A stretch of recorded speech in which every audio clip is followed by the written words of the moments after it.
Why is it not important that we know the secret things that belong to the Lord? This is the question we seek to answer today as we continue our verse-by-verse study of the book of Deuteronomy on Walking Through the Bible.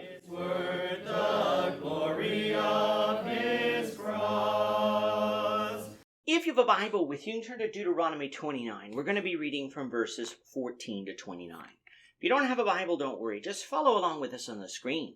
The version that we'll be reading from is the New King James Version. So Deuteronomy 29, beginning at verse 14. I make this covenant and this oath not with you alone, but with him who stands here with us today before the Lord our God, as well as with him who is not here with us today. For you know that we dwelt in the land of Egypt, and that we came through the nations which you passed by, and you saw their abominations and their idols which were among them, wood and stone and silver and gold, so that there may not be among you man or woman or family or tribe whose heart turns away today from the Lord our God to go and serve the gods of these nations, and that there may not be among you a root-bearing bitterness or wormwood, and so may not happen when he hears the words of this curse that he blesses himself in his heart, saying, I shall have peace even though I follow the dictates of my heart, as though the drunkard could be included with the sober. The Lord would not spare him, for then the anger of the Lord and his jealousy would burn against that man, and every curse that is written in this book would settle on him, and the Lord would blot out his name from under heaven. And the Lord would separate him from all the tribes of Israel for adversity, according to all the curses of the covenant that are written in this book of the law, so that the coming generation of your children who rise up after you, and the foreigner who comes from a far land, would say, when they see the plagues of that land and the sicknesses which the Lord has laid on it, the whole land is brimstone, salt, and burning. It is not sown, nor does it bear, nor does any grass grow there, like the overthrow of Sodom and Gomorrah, Admah and Zeboim, which the Lord overthrew in his anger and his wrath. All the nations would say, why has the Lord done so to this land? What does the heat of this great anger mean? Then the people would say, because they have forsaken the covenant of the Lord their God of their fathers, which he made with them when he brought them out of the land of Egypt. For they went and served other gods and worshipped them, gods that they did not know and that he had not given to them. Then the anger of the Lord was aroused against this land to bring on it every curse that is written in this book. And the Lord uprooted them from their land in anger, in wrath, and in great indignation, and cast them into another land, as it is this day. The secret things belong to the Lord our God, but those things which are revealed belong to us and to our children forever, that we may do all the words of this law. Here in chapter 29, we have the renewal of the covenant that God made with Israel.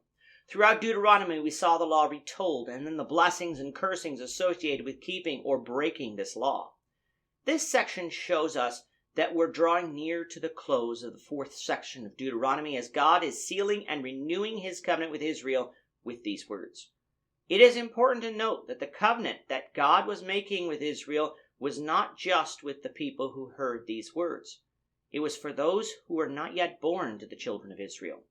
That meant that the law of God applied continually to Israel, and the blessings and cursings contained here in Deuteronomy would not cease simply because this generation died off.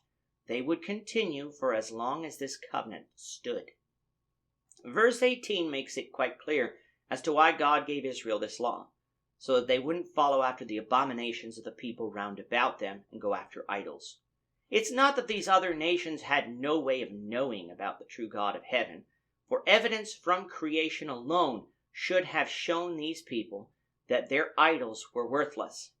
It's just that because they abandoned God that he let them go off and serve their own lusts and passions, choosing not to speak to them while they desired to engage in such. With Israel, God had called this people to be his people, the one through whom he would fulfill his promises of a Savior for mankind. Thus, if they were to have any hope of obeying him, they needed a law to remind them of God's expectations for them. Note here, God desired for Israel to obey him. He didn't want to bring these curses down upon them.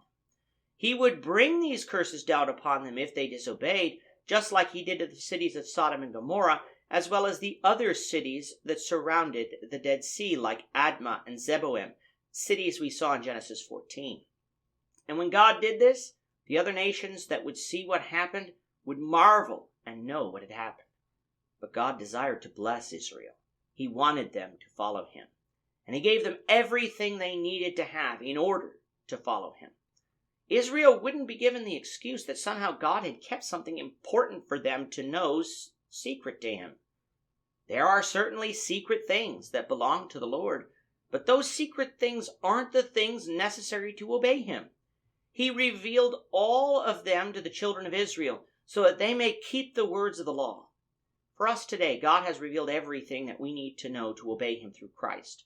Those words are found in the New Testament in the books of Matthew through Revelation. Anything that is not found in these books are not important for us to know in order to be saved. Yes, there are things that we may not know about the nature of God himself, the reason why God does certain things, or how God works in the world today, things that we would like to know. But not knowing these things isn't going to keep us out of heaven. Not obeying what God has revealed to us will, though. But having the answers about things he hasn't revealed to us won't. Let's therefore stick to the things that God has revealed to us. Obey those things, and let those secret things belong to the Lord and remain with him. With that, our time is up for today.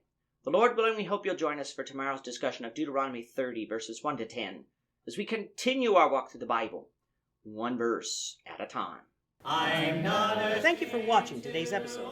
We hope that you found it edifying and ask that you not only subscribe to our channel and podcast, but that you like and share this episode among your friends, so that the saving gospel of Jesus Christ can go out to the whole world.